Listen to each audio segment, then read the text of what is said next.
Maximilian Ashford had a painful throb in his head. He rubbed his temple with two fingers while looking at the business reports on his desk. The city lights outside his office window showed that it was late, but Maximilian still had work to do. He had worked hard to become the CEO of Castellani Enterprises, making his family's business grow a lot. Everyone thought of him as a great success, but inside, he was tired and felt the stress of always having to keep up with that image.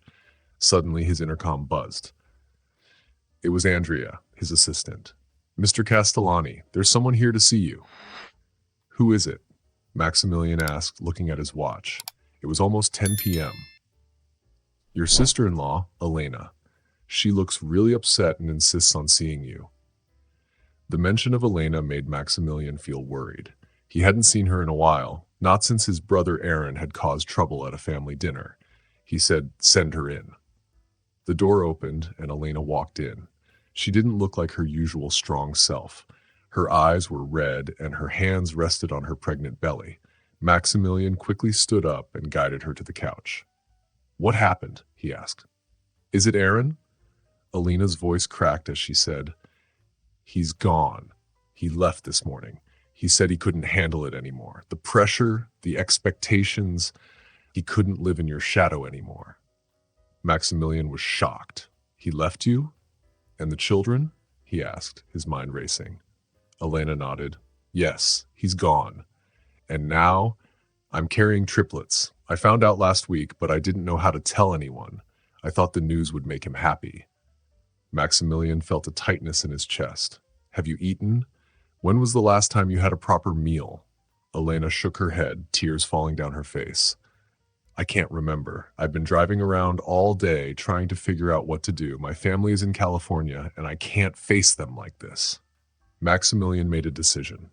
"You're staying with me," he said firmly. "No arguments." He called his assistant, Andrea. "Please ask Elliot to bring the car around." As they got ready to leave, Maximilian saw Elena staring out the window at the city lights. She looked small and lost. He had felt the same way in his darkest moments. Elena spoke quietly. "I should have seen it coming. Aaron's drinking was getting worse. His mood swings, the late nights, and the guilt. He couldn't face me." She looked at Maximilian, her voice breaking. "Did Aaron ever talk to you about how he felt?" Maximilian's throat tightened as he remembered his last conversation with Aaron. 3 weeks ago, Aaron had been drunk and angry. He had complained about always living in Maximilian's shadow and how their father had forced him into a role he never wanted. Maximilian knew Aaron had been struggling, but leaving his family like this was too much. "I don't even know if I want him back," Elena said, her voice growing stronger. "Not when he's so lost in his own pain. He doesn't see what he's doing to everyone around him." She placed both hands on her belly. "These babies deserve better than that." Maximilian knelt beside her and took her hands. "Whatever happens with Aaron, you and these babies will always have a home with me. We'll figure this out together." For the first time that night, Elena smiled, even though she was still crying. "How do you do it, Leo? How do you always know what everyone needs?" Maximilian thought for a moment, his own secret heavy in his heart. He had been to the doctor recently, and the news wasn't good. His health was getting worse, and the doctor had said he might need to step back from his work soon. But Maximilian didn't want to share this with Elena. She needed him to be strong, so he pushed his own worries aside. "Let's get you home," he said softly. "We'll talk more over dinner. Tomorrow, we'll start making plans." As they drove to his house, Elena fell asleep against the window. Maximilian watched her reflection in the dark, seeing both the strength and sadness in her face. He promised himself that he would protect her and her babies, even if it meant facing his own troubles later. When they arrived at his house, a big modern place by the lake, Maximilian gently woke Elena up. "We're here," he said softly. She blinked, still tired, but smiled at him. "Thank you, Leo, for everything." "We're family," he replied. "Family takes care of each other." As they entered the house, Maximilian felt a sense of peace. Tomorrow would bring more challenges, but tonight he had done the right thing. The next morning, sunlight filled the windows of Maximilian's office. It was now 3 days since Elena had moved in, and the house felt warmer. Maximilian took a bottle of pills from his desk. His hands were shaking, and he knew it was getting worse. He had to make a choice about treatment soon. Just then, Elena knocked on his door. "I thought you might want some tea," she said, holding a mug. "It helps with—" She looked at his shaking hands. Maximilian smiled weakly and took the tea. "Thank you. I have an autoimmune condition. It's getting worse," he finally said. "But the doctors are still figuring out the best way to treat it." Elena stepped into the room, her eyes soft with concern. "You don't have to tell me what it is, but please don't pretend everything's okay. I've had enough of men in this family hiding their struggles." Maximilian took a deep breath. Aaron drank to escape the pressure of being the oldest son. "I'm here, trying to be perfect, but I'm starting to fall apart." His phone buzzed. It was a message from his father. "Aaron's drinking again. Call me when you can." Elena looked at him and said, "You should answer him. He deserves to know where his son's wife is staying." Maximilian sighed. "Soon enough," he muttered, slipping the phone back into his pocket. He knew that the pressure would keep coming, but tonight he had helped Elena. And that, for now, was enough. Maximilian gently corrected his brother, but he knew deep down that his brother was right. He couldn't avoid the conversation forever. "Can you give me a moment alone?" Maximilian asked, taking a deep breath. He answered the phone, hearing his father's voice. Victor Ashford, a man with lots of authority, asked, "Can you explain why your brother is drinking so much and living in a bar in Portland while his pregnant wife is living in your house? I heard Elena was moving her things into your place yesterday. The news spreads fast in our circles. What is going on?"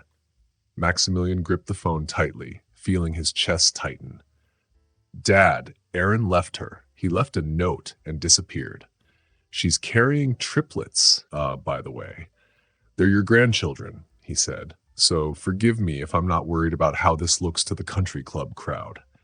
There was a long silence, and then Victor spoke again, his voice softer. "Triplets. How is she holding up?" Maximilian sighed. "Not well. She needs stability right now, not gossip or judgment." "What about Aaron?" his father asked. Maximilian pulled up an email on his desk. "I found out he's at the Riverside Lodge in Portland. Yep, he's been there for 3 days, using his corporate card for the room and running up a big bar tab."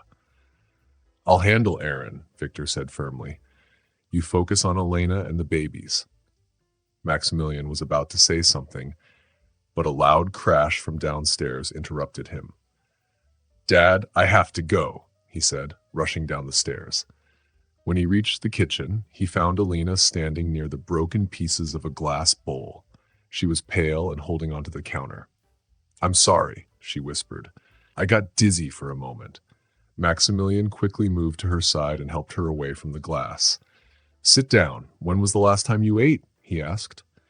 "I was about to make breakfast, but then the room started spinning," she said, pressing her hand to her forehead. "That's it," Maximilian said, his voice serious. "We're going to the hospital." "No, I'm fine," she protested. "It's just morning sickness. You're carrying triplets and haven't had a proper checkup since Aaron left. We're not taking any chances," he said, determined. They drove to the hospital, and Maximilian couldn't stop glancing at Elena. She was cradling her belly protectively. When they arrived, Maximilian used his family's influence to skip the usual waiting time. Dr. Michelle Morgan, a top doctor, arrived quickly and began examining Elena. After what felt like forever, Dr. Morgan Pierce came out and said, "Mrs. Castellani is very dehydrated, and her blood pressure is high. With multiple babies, this could get dangerous quickly. She needs bed rest for at least a week, and we'll need to monitor her closely." "I'll take care of everything," Maximilian said, giving Elena's hand a gentle squeeze. Later, when he was finally allowed to see her, Elena was in bed, an IV in her arm. I feel ridiculous, she said weakly, trying to smile. All this fuss over a dizzy spell. You're not alone anymore, Maximilian reminded her. You don't have to be strong all the time. Tears welled up in Alina's eyes. That's rich coming from you, she said. Maybe we both need to learn that lesson. I'm serious, Maximilian said, sitting down. You need to rest. No more arguments. The doctor wants you to stay in bed. I can't just stay here, Elena said, shaking her head. I need to find a job. I can't keep depending on you. You're not depending on me. You're letting family help, he replied, pulling a chair closer. Besides, I could use the company. That house is too big for just me. Elena looked at him carefully. Your hands are shaking again. Maximilian was surprised when he noticed she was right. It comes and goes, he said softly, embarrassed. You need to see a doctor too, she insisted. No excuses. Promise me. Maximilian stared at her for a moment before finally agreeing. Okay, I promise.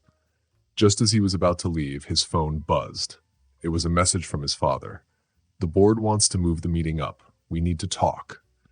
Maximilian looked at the message, feeling the weight of everything pressing down on him.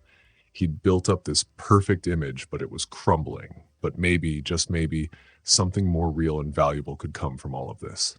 The next day, in the Castellani boardroom, Maximilian felt the tension in the air. Everyone was watching him. Before we begin, he said, his voice steady, there's something the board needs to know. His father, Victor, shifted uncomfortably beside him. Are you sure about this? He whispered. Once you tell them, there's no turning back. But Elena's words from the hospital echoed in Maximilian's mind. Hiding won't make it go away. It'll just make it harder. I've recently been diagnosed with an autoimmune condition, Maximilian said. It's progressing, but my doctors are optimistic about my treatment.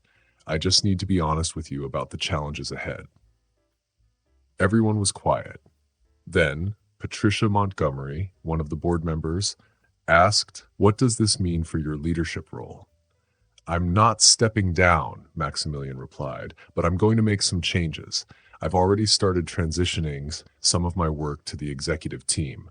Caroline Miller will be the interim CEO during my treatment. Victor tried to interrupt. This is why we needed a succession plan. Aaron isn't the issue here, Maximilian said sharply, and neither is succession. I'm not dying, Dad. I'm adapting. He looked around at the board members. This is something this family should have learned to do a long time ago. Just then, his phone buzzed again. It was a message about his brother, Aaron. There's been an incident, his assistant Andrea said when she rushed in. Aaron's been arrested in Portland for DUI after a car crash. The press already knows. Maximilian's heart raced. Is he okay? Were people hurt? Minor injuries, Andrea said softly. But the press is all over it. Victor stood up, ready to act, but Maximilian shook his head. It can wait. I'm going to Portland. You can't just leave, son, Victor snapped. I have to. Caroline can handle things here, Maximilian said, standing up. Aaron needs me, not a PR team. He rushed out of the room, heading straight to his office. Andrea had already made travel arrangements. Your flight's booked. A car will pick you up at the airport, she said. As Maximilian packed, his phone buzzed again. It was Elena. I saw the news. How bad is it? He's okay, but he's in custody. I'm going to him now, Maximilian said. Please bring him back, Leo, Elena said softly. Not just for me, but for the babies. Maximilian nodded, feeling the weight of everything on him. As he left for the airport, he thought about the family photo in his wallet. It was from happier times, before everything fell apart. How had they gone from there to here? The flight to Portland felt long, but Maximilian tried to focus on the report from Dr. Morgan Pierce about Elena. The triplets were doing well, but Elena's blood pressure was still a worry. She needed peace and stability, but Aaron's problems were threatening to ruin everything. When he arrived at the police station, the officer recognized the Castellani name right away. It wasn't hard for Maximilian to get to the room where Aaron was sitting, looking disheveled and tired. When Maximilian looked up and saw his brother Aaron, His eyes filled with tears. "I came to help," Maximilian said. "You're my brother, and you're in pain." Aaron laughed sadly. "You want to talk about pain? Try watching your little brother be better at everything. Try knowing your wife is having our kids, and I can't even look at her because I feel like such a failure." "Elena needs you, Aaron. Your children need you," Maximilian said. "They're better off without me, just like the company was better off when I stepped away," Aaron said, his hands shaking as he ran them through his hair. "Dad's golden boy can handle it, right?" "Perfect, Maximilian, always doing the right thing." "I'm dying," Aaron said suddenly. His words were sharp and hard to take in. Maximilian stared at his brother in shock. "What? What do you mean you're dying?" Aaron replied. "Well, not dying exactly, but I have a sickness, an autoimmune condition that gets worse over time. I told the board today." Maximilian moved closer to Aaron and said, "See, I'm not perfect either, but we're family and it's time we acted like it." Aaron began to cry, and Maximilian did something he hadn't done in years. He hugged his brother. "I don't know how to fix this," Aaron whispered. "We'll figure it out together," Maximilian promised. "But you need help, real help. Will you let me arrange it?" Aaron nodded. Outside, rain was falling, washing the streets. Maximilian made calls to their father, to Elena, and to the treatment center that would help Aaron. It was a start. It felt like the right thing to do. The Mountain Recovery Center was in Seattle, surrounded by tall trees. When they arrived, Aaron was nervous. 30 days, Aaron said, feels like forever. "It's a beginning," Maximilian said, turning off the car. Aaron looked at the big building with worry. "Have you told Alina I'm back?" he asked. "She knows," Maximilian replied. "She's focusing on her health right now." Aaron looked sad. "You can tell her yourself when you're ready," Maximilian said. Maximilian handed Aaron a journal. Dr. Mitchell Grant suggested writing letters. "When you're strong enough, write letters to Elena. I'll make sure she gets them." Aaron took the journal with shaking hands. "What if she never reads them?" Aaron asked. "Then at least you wrote them," Maximilian said. "This isn't about guarantees. It's about doing the work no matter what." There was silence for a moment. Then Aaron spoke. "I saw your hands shaking yesterday at the police station." Maximilian was surprised by his brother's concern. "The medication's still being adjusted," Maximilian admitted. "Does it hurt?" Aaron asked. "Sometimes," Maximilian said. "The fatigue is worse than the pain." "We're a mess, aren't we? The drunk and the sick," Aaron said. "I'm not dying," Maximilian said quickly. "You're just refusing to slow down while your body hurts you." A tall woman in a suit approached the car. "Dr. Mitchell Grant is here," she said. Aaron took a deep breath. "Leo, thank you for not giving up on me." Maximilian watched his brother walk into the building, shoulders straight, even though he was scared. When Aaron was inside, Maximilian finally let himself feel tired. His phone buzzed with a text from Alina. "Check your email. Dr. Morgan Pierce sent the ultrasound images." On the drive home, Maximilian worked on his emails, fixing his schedule for his treatments. He thought about the company and the stock problems. When he got home, he found Elena in the sunroom looking at medical books and pregnancy photos. She smiled when she showed him the ultrasound. "They're doing well. The doctor says everything's fine." She pointed to one picture. "This one moves a lot. I think it's a boy." "Just like you," Maximilian joked. "They're both lucky to have you," he added. "How are you feeling?" she asked him. "Better," Maximilian said, but she could tell he was still tired. "You need to rest. Your body is sending signals," she said. "You missed your morning medicine." Maximilian hadn't even noticed. Before he could respond, pain shot through his chest. Elena was beside him in an instant. "I'm calling the doctor," she said, sounding calm, even though she was worried. She took charge, telling him to rest. Maximilian's phone rang with a message from Caroline. The stock was falling, and people were talking about his health. Let them talk, Elena said, taking the phone from him. You've spent your life taking care of everyone. Maybe it's time for someone to take care of you. Maximilian hadn't thought about that before. I don't know how, he said quietly. We'll figure it out together, Elena said, holding his hand. She helped him rest and promised they would talk to the doctor about his treatment schedule. Later, Maximilian's phone buzzed again. It was a message from the treatment center. Aaron had agreed to start group therapy. He's trying, Maximilian said. Elena nodded. We all are. Elena helped Maximilian settle into bed. Thank you, he said, grateful for everything she had done. We're family, Elena said softly, and family helps each other. Outside, the lake was calm and the sky was full of clouds. It felt like a new beginning, just like their lives might be, slowly finding light even through the hardest times. Maximilian fell asleep thinking about that. Later, at the hospital, Elena paced the waiting room. Maximilian had collapsed during a meeting, and now he was in the hospital. She had warned him to slow down, but he hadn't listened. She was pregnant with triplets, and everything was hard for her, too. A nurse came to tell her that Dr. Julian Carter was with Maximilian now, and her father-in-law, Victor Ashford, had arrived. What happened? Victor asked. His immune system is attacking his heart, Elena explained. The medicine wasn't working. Victor looked upset. Just like his mother, he muttered. She never admitted when she was in pain either. Elena had never heard him talk about his wife, Vivienne, who had died when the boys were teenagers. Dr. Julian Carter came out and spoke seriously. We need to start a new treatment, but it will mean Maximilian can't work for at least 3 months. Any stress could make it worse. Victor said, whatever it costs, just help him. It's not about money, Dr. Julian Carter said. It's about his health. Elena agreed. The company isn't worth his life. Victor looked at her, not sure what to say, but Elena didn't let the worry show. Let the world know about this. The company can handle it, she said firmly.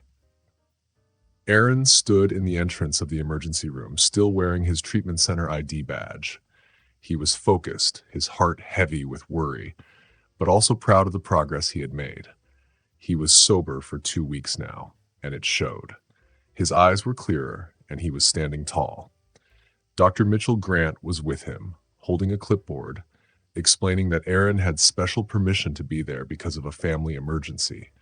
Aaron slowly walked toward his brother's room. He was nervous and unsure but determined. How is he? He asked quietly. Elena, his wife, answered softly, He's fighting like he always does.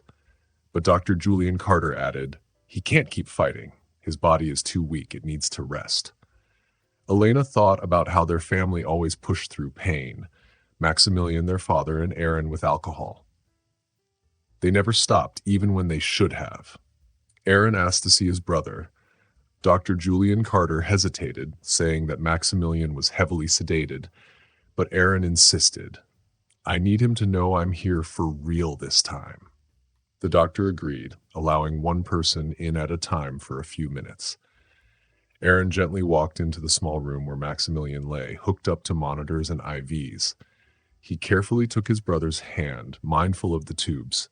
You've been carrying everyone's burdens for so long, Aaron whispered. Mine, Dad's, the company's. It's time to let go. Let us carry you now. Outside, in the waiting room, Elena felt the baby's kick, 3 little movements. She smiled, knowing her children would grow up in a family learning to be better, to heal together. Victor, their father, sat down beside her, tired. I pushed them too hard, he said, talking about his sons. I made them think they had to be perfect. Elena gently reassured him. It's not too late to change. Look at Aaron. 2 weeks ago, we thought we lost him, but now he's back to himself. Victor sighed. I made them feel like they had to be perfect all the time. He turned to Elena and added, I owe you an apology for Aaron, for everything. Elena nodded toward the treatment room. They both need to hear that, she said. Later, Dr. Mitchell Grant brought Victor papers to sign, explaining treatment plans and insurance details. Victor asked how long Maximilian would need to rest, and Elena told him it didn't matter what others thought. Things need to fall apart sometimes before they can be rebuilt, she said. And if they can't be rebuilt? Victor asked. They can, Elena answered confidently. Aaron left Maximilian's room, red-eyed but determined. We need to build something different, something honest, he said. Dr. Julian Carter shared that Maximilian was improving. He would be moved to a private room soon, but the next 48 hours were very important. That night, the waiting room slowly emptied as family stayed by Maximilian's side. Elena napped in a wheelchair, while Aaron kept watch at his brother's door. Victor paced around, making calls, but mostly keeping an eye on his sons, one fighting to get healthy, the other fighting for sobriety. A nurse brought coffee and an update. Maximilian was awake and asking for them. They went in together, father, brother, and wife. They were a family that had been broken, but maybe, just maybe, they were finally ready to heal. Maximilian's voice was weak, but he said, "Sorry for scaring everyone." Aaron gently told him, "For once, just be quiet and let us help." Maximilian gave a faint smile. "I learned that in therapy, among other things," he said weakly.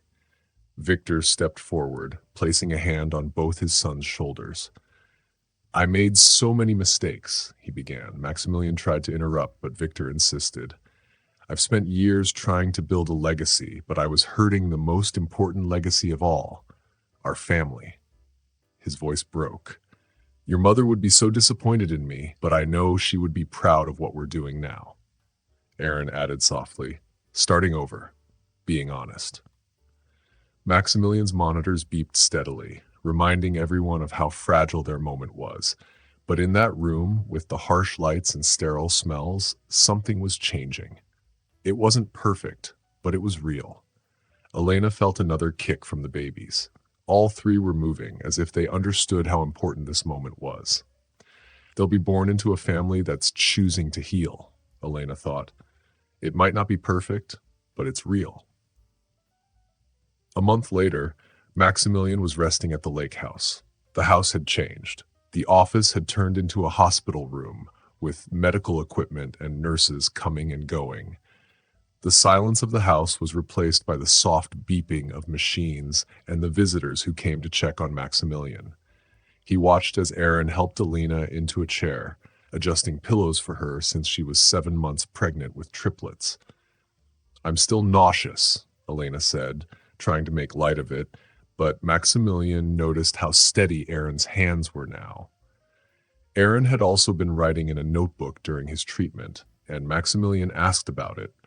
Elena explained she hadn't read it yet because she wasn't sure if she was ready. "No pressure," Maximilian said, understanding. Victor entered with business files, but Maximilian stopped him. "No business in the sick room," he said firmly. "It's family time." Victor agreed. "We've learned that I need to let go. Let others help." He smiled at Aaron. "I'm proud of you." Maximilian was still in pain, but he was getting better. "I'll be strong enough for short walks soon," he said, but Elena warned him not to get ahead of himself. Aaron had signed up for classes in psychology and addiction counseling. "I want to help others like I'm trying to help myself," Aaron explained. Victor didn't argue, as he might have in the past. "Is this what you want?" he asked. "It's what I need," Aaron answered.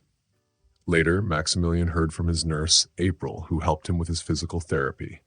Though he was in pain, for the first time, he didn't feel the need to hide it. He was learning to ask for help. As the afternoon faded into evening, everyone settled into their new routine. Victor balanced work with family time in the garden.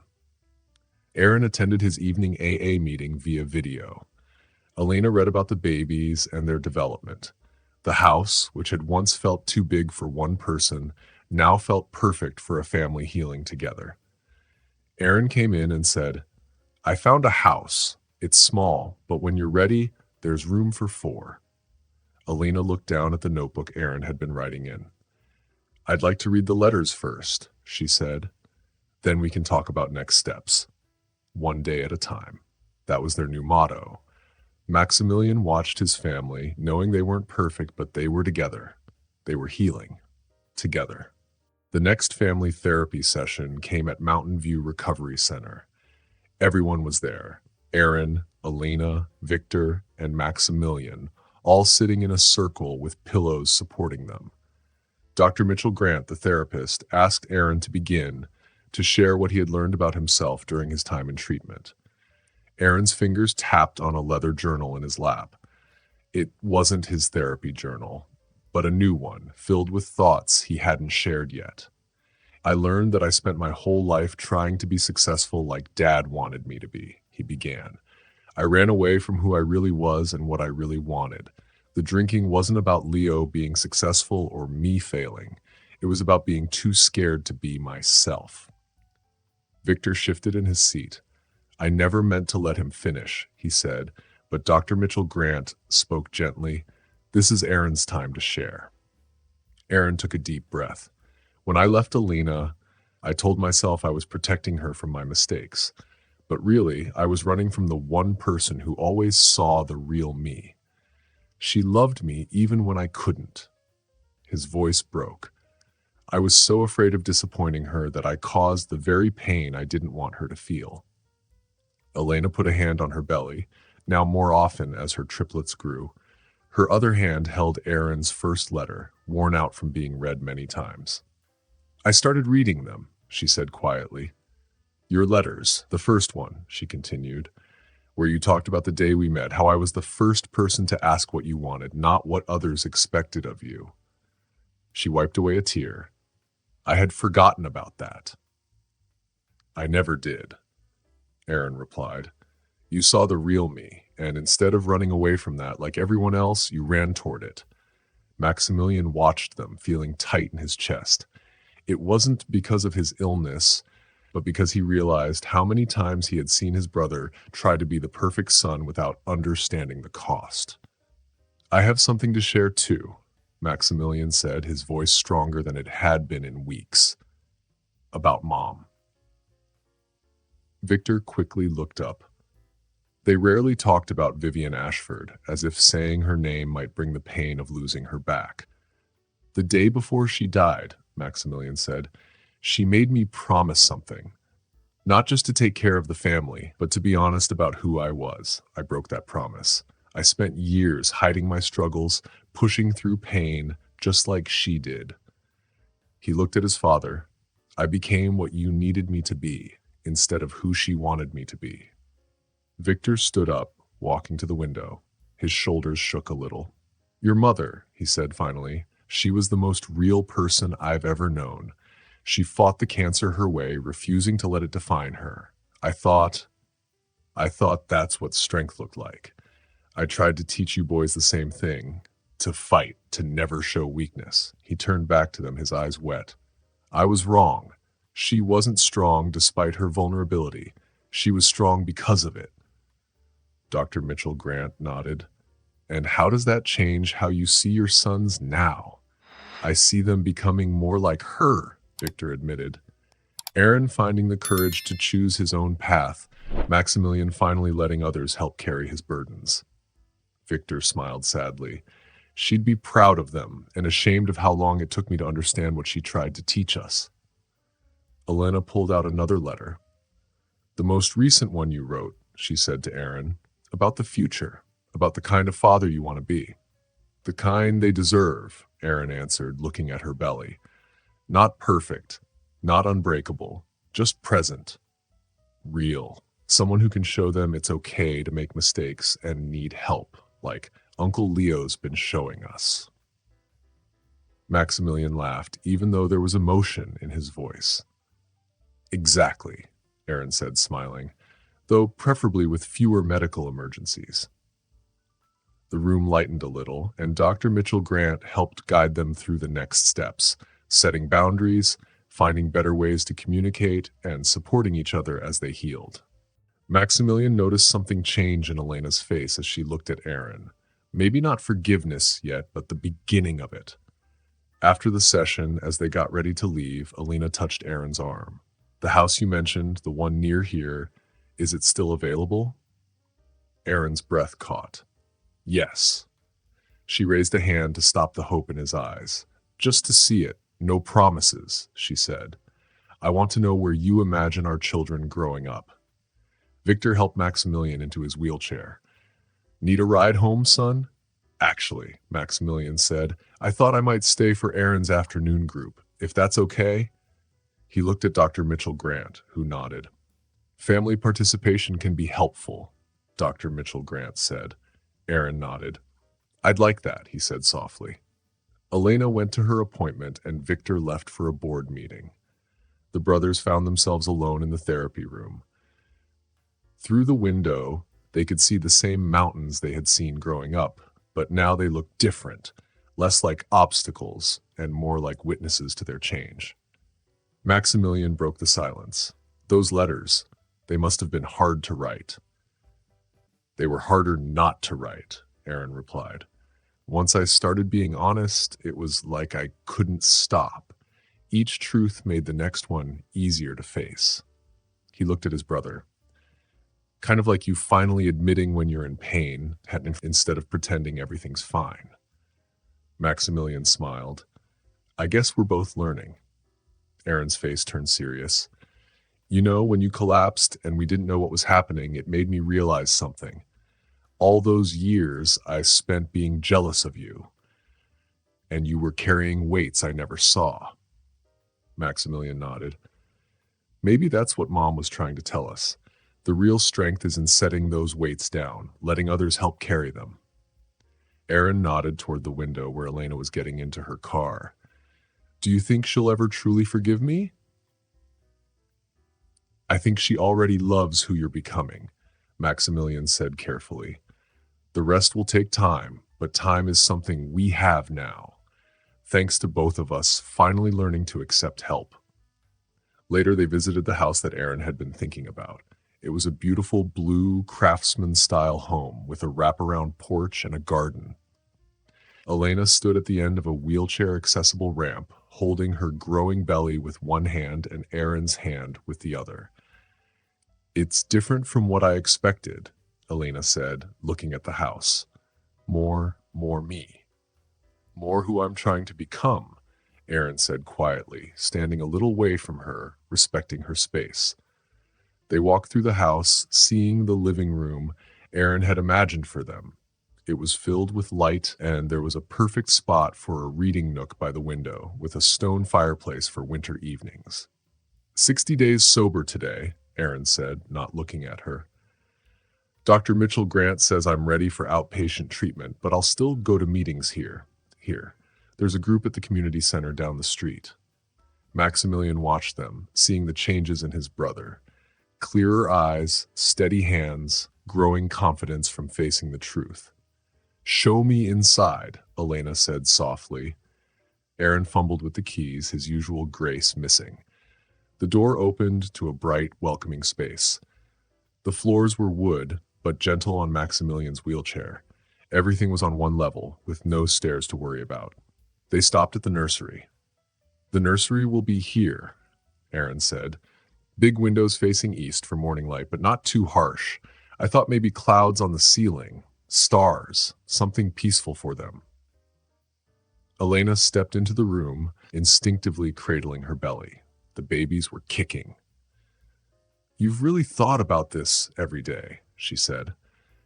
I've been visualizing our future, Aaron said, his voice a little shaky. This house, these rooms, our children, it's what I see when I close my eyes at night. I want to be worthy of it.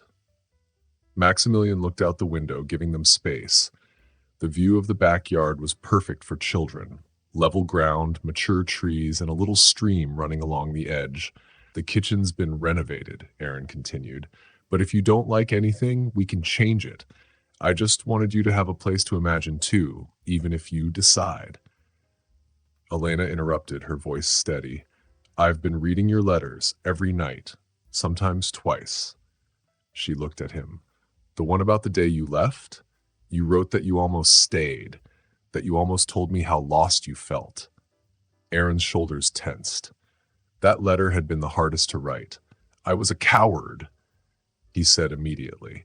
I thought if I admitted how broken I was, you'd stop loving me. It was easier to run than risk seeing disappointment in your eyes." He ran a hand through his hair. "I didn't understand that running would hurt you more than any truth could." Elena looked out the window at the yard. "When I found out about the triplets, my first thought was how much you'd love them, even after everything. That was my first thought." Aaron nodded.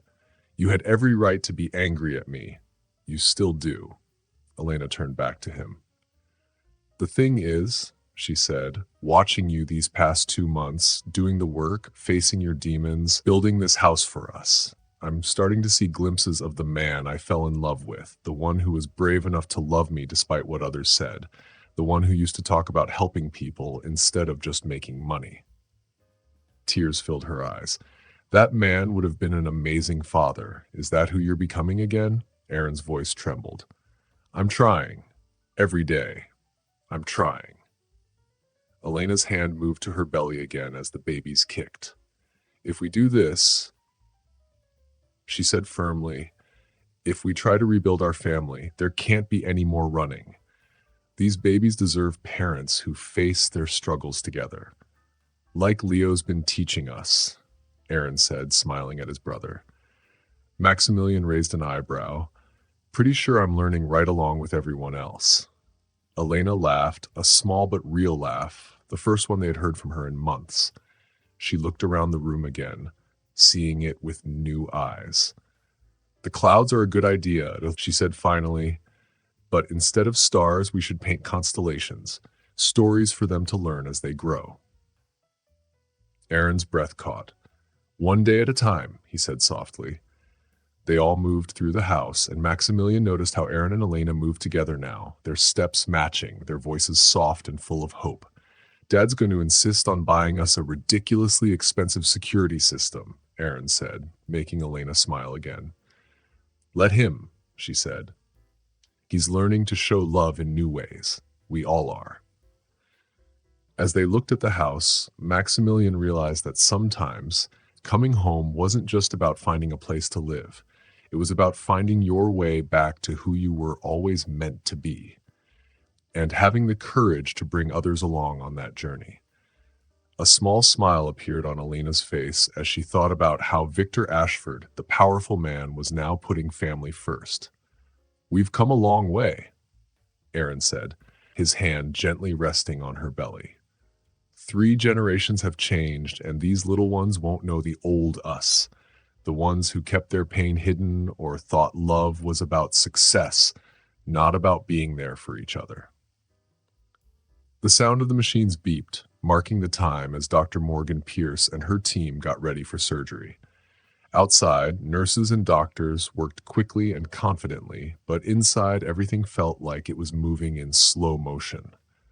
Elena spoke quietly. "I'm scared. Not just about the surgery, but about everything. Being parents, fixing our marriage, all of it." Maximilian, sitting nearby, said something surprising. "Fear means you're facing the truth instead of running away from it. That's what caused trouble before, trying to be fearless instead of brave." Aaron's hand touched the small chip in his pocket, a reminder of his 90 days of sobriety. Brave means doing it even when you're scared. As a contraction came, Dr. Morgan Pierce looked at the monitors with worry. "We need to move now. Blood pressure is rising." Things quickly became hectic, but just before they took Elena to surgery, Victor arrived. "I called your parents," he told Elena. "They're on the way from California." Elena's eyes filled with tears, and she said softly, "Thank you, Dad." It was the first time she had called him Dad since the divorce, a small sign of healing. Dr. Morgan Pierce spoke. "Only one person can go in the operating room. Aaron, it's you." Elena looked at him, saying, "I need him there." Then she looked at Maximilian. "I can't do this without you, little brother." "I'll wait for you," Maximilian promised. The next few hours were full of hope and worry. Victor and Maximilian paced the waiting room, talking more openly than before about their past mistakes and what they had learned. "Mom would be proud of us," Victor said suddenly, finally learning what she always wanted us to know. Love is given, not earned. Messy, imperfect, but given, Maximilian added. After nearly 2 hours, Dr. Morgan Pierce came out smiling behind her mask. 3 healthy babies, 2 boys and a girl. They need some time in the NICU, but they're doing great. Aaron appeared soon after, his eyes bright with emotion. They're beautiful, he whispered. Elena was amazing. She let me hold her hand the whole time. In the next few hours, the triplets were taken to the NICU. They were tiny but strong, just like their mother. Elena, still recovering, wanted her family close by. We need names, she said softly, looking at the pictures Aaron had taken. I have some ideas, Aaron said, if you want to hear them. We should name our daughter Olivia after Mom, if that's okay, Aaron suggested. And Grace for my grandmother. Perfect, Maximilian whispered. For the boys, Victor asked. Elliot after my father, Alina said. And Tom, Aaron added. It means twin, but also it was Leo's middle name for the uncle who never gave up on any of us. Maximilian felt tears in his eyes. You don't have to, he started, but Elena interrupted him. We want to, she said. These babies will grow up knowing what real strength is because you showed us. As dawn broke over Seattle, the family stayed close, amazed at how love had healed what fear had broken. They knew they were starting a new chapter in their story. 6 months later, the family gathered in Aaron and Alina's backyard. The summer evening was warm, and they were celebrating 2 important moments: the triplets coming home from the hospital and Aaron's 6 months of sobriety. Maximilian, now strong enough to walk short distances, stayed in his wheelchair for the evening so he could hold his niece and nephews. Olivia Grace, the smallest but fiercest, was sleeping peacefully in his arms, while her brothers, Elliot and Finn, played nearby with their grandfather. It's hard to believe they were ever small enough to fit in an incubator, Elena said, watching the babies. Her hand rested on Aaron's shoulder, a simple gesture of closeness that had come back naturally over the past few months. Aaron smiled. Sometimes it's hard to believe any of this is real. Victor, who had been grilling, came over and said, Dinner's almost ready. Who wants slightly charred burgers made with love? Maximilian teased. Dad cooking? This must be an alternate universe. Hey, I'm learning, Victor protested, laughing. Your mom always said it's never too late to learn new things. He sat beside the babies, not caring about the grass stains on his clothes. Being a grandfather is way more rewarding than being CEO, he added. Maximilian, holding Olivia, said, I had my final checkup yesterday. The new treatment is working well and Dr. Julian Carter cleared me for part-time work. What kind of work? Elena asked. Yeah, consulting, Maximilian replied. Helping companies with leadership and crisis management. Almost dying gives you a new perspective on life. Aaron raised his glass of sparkling cider. To new beginnings and the people who help us find our way there. Just then, Finn, the smallest of the triplets, let out a happy squeal and reached for his dad. Aaron scooped him up, feeling the baby's scent and the gratitude in his heart. 6 months ago, he wasn't sure he would ever be close to his children, but now he had them in his arms. Victor looked at the babies and said softly, They're starting to look like Mom, especially Olivia. She has that same determined look. Maximilian agreed. They all do, but maybe that's a good thing. Now we know the difference between being strong and being unbreakable. As evening fell and the garden lights turned on, the house was filled with photos of real family moments. I've been thinking, Aaron said, looking at the photos. Mom used to say a family is like a garden. It needs care, work, and sometimes the courage to pull up what isn't working and plant something new. He smiled. She would have loved this. All of us, messy and real, but together. Victor nodded. She does love it. She's here in all of it, in Vivianne's smile, in the strength we've all found, in the love that helped us heal. Maximilian thought about how he had spent so many nights in his empty house by the lake, surrounded by success but feeling lonely. Now, as he watched his family healed and whole, he understood what his mother had tried to teach them. True strength, he said, isn't about standing alone, but about reaching for each other when things get tough. As the triplets grew sleepy, their tiny faces peaceful in the growing dark, the family stayed in this moment, between day and night, between what was and what could be. Soon they would all go inside, but for now they stayed close, breathing in the joy of being together. The stream is carrying our past away and bringing our future closer, Aaron said, watching the water. And in the garden, the roses that Aaron had planted during his recovery were blooming brightly. Maximilian thought about how, one day, the triplets would ask about their family's story, the story of how they broke, healed, and came back together. We'll tell them the truth, Aaron said. All of it. About weakness and strength, about running and returning, and how love is bigger than fear, if you're brave enough to let it be. We'll show them every day, Elena added, leaning into Aaron's embrace.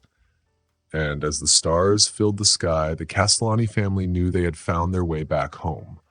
Not to a place, but to each other. They knew that sometimes the greatest strength comes not from never falling, but from rising together over and over again until they finally learned to fly. In this story, Maximilian teaches Aaron that true strength isn't about being alone. It's about leaning on others when you need help. Have you ever had a time when you were brave enough to ask for help? How did it change your relationships with the people around you? Thank you for watching. If you like this story and want to see more, please subscribe to our channel. That way you won't miss any new videos. Give us a thumbs up if you enjoyed it and share what you think in the comments. We love hearing your thoughts. Also, don't forget to check out the other videos on our channel. We'll see you in the next story.